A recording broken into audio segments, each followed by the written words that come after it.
I told my sister the other day, we were talking, and I told her that I am commanding shift to happen for my household and for everything that's attached to me.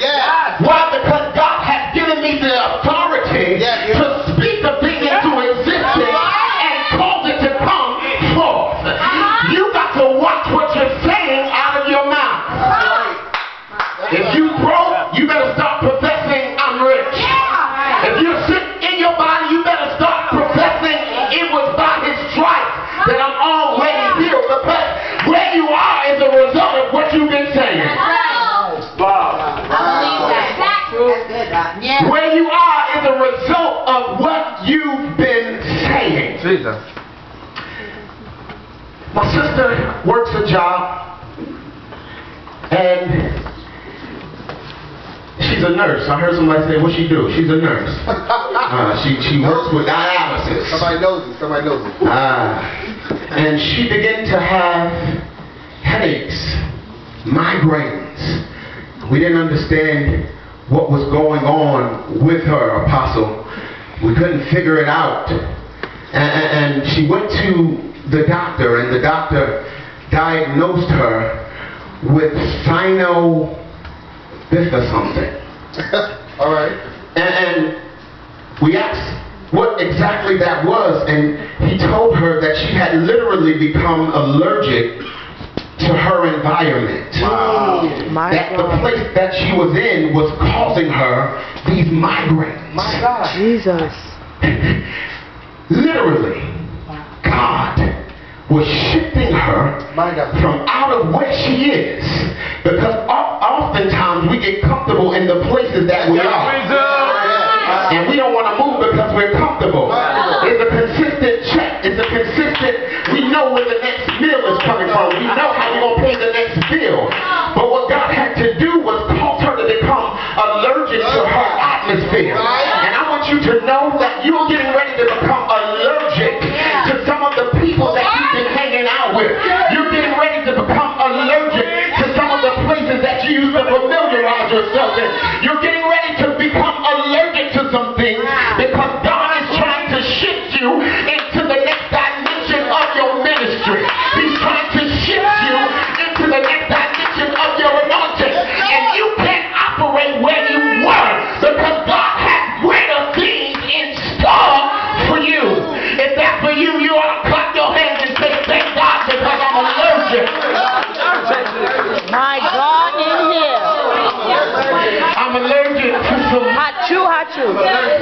things. That's good. That's good. Now, if you would allow me to do a quick exegetical extrapolation of God's Word, I'll get out your way. In the book of Genesis. Genesis is the first book of the Torah, the Pentateuch, which is also known as the Old Testament.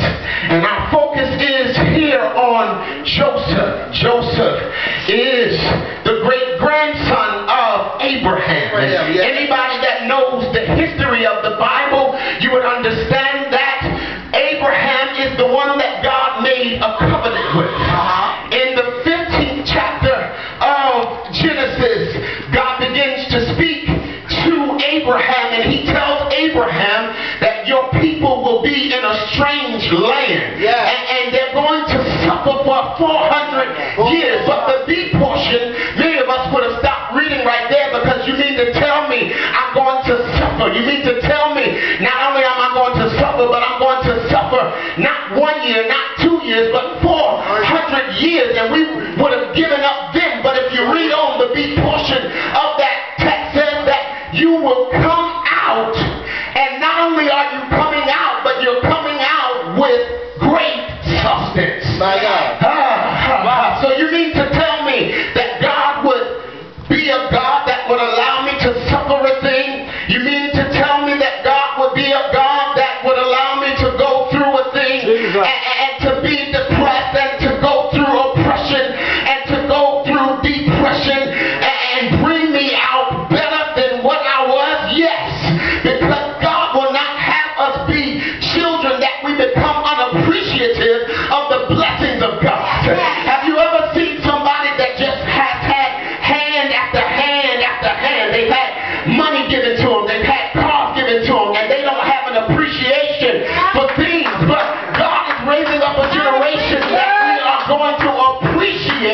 where He's taking us. Why are we going to appreciate it? We're going to appreciate it because we had to get there one step at a time. The elevator to success is out of order.